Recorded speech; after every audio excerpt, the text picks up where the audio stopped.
В грузинских документах указывается, что страна Осетии или Овсетии, как ее в грузинских хрониках, она существовала издревле.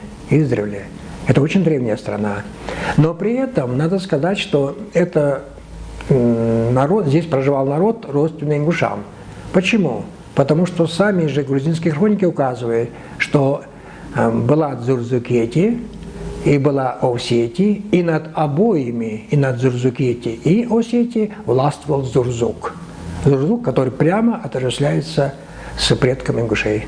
Что касается вопроса, вот вопрос возникает, кто такие осы и кто такие осетины, нам надо разделить эти два понятия. Дело в том, что осы и Овсетия – это древняя страна, это древний народ, живший здесь тысячелетиями.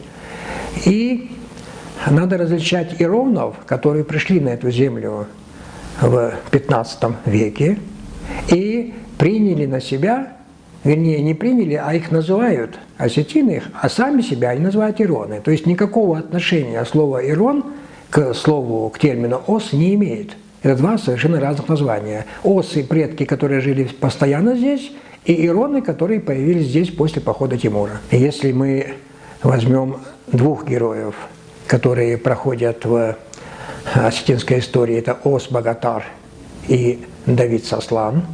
Вот если мы возьмем оба этих героя, они, соответственно, жили до XIV века, разумеется, а мы говорим, что ироны пришли на эту землю в XV веке, вот, после похода Тимура, то получается, как же так тогда? Как же они могут являться героями новых поселенцев? А оказалось, если мы проанализируем, что Ос Богатар состоит из сложного составного имени Ос и Богатар.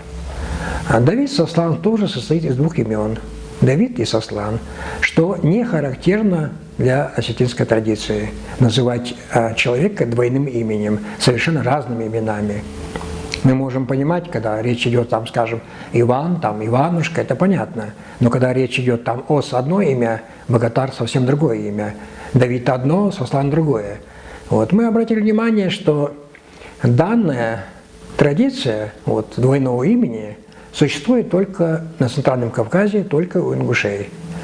Вот. Мы называем сначала имя отца, затем имя сына. И поэтому получается, что Ос Богатар, если мы будем говорить как по-ингушски, то это получается, что Ос – это отец, Богатар – это сын. То есть по-ингушски это будет Ос Бохтер. То есть Бохтер – сын Оса. Оса или Оз, смотря там, как точнее. А что касается Давид Сослан, также, что Сослан – сын Давида.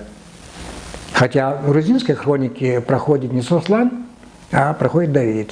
Что, возможно, Давид мог быть сын Сослана, то есть, может быть, и наоборот быть. Данная наша версия, она подтверждается тем, что у Ос Богатара был брат, который в осетинской легендах называется Ос Челатыр. Челатыр – это имя, ему соответствует ингушское Чолдер. И поэтому получается Оси Бохтер и Оси Чолдер. Действительно два брата, потому что у них один общий отец Ос.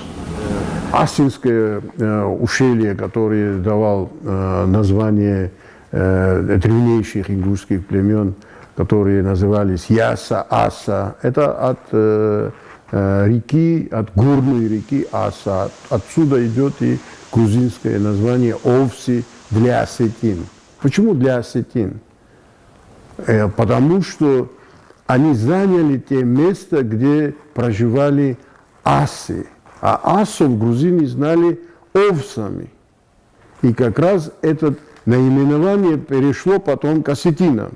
Осетины за себя не называют оси, или овси, или опси, как мигрели называют осетинам. То есть овси, оси и опси, отсюда абхазское авапс, это грузинско-мигрельское название тех асов, которые проживали от Асинского ущелья до Двалетии.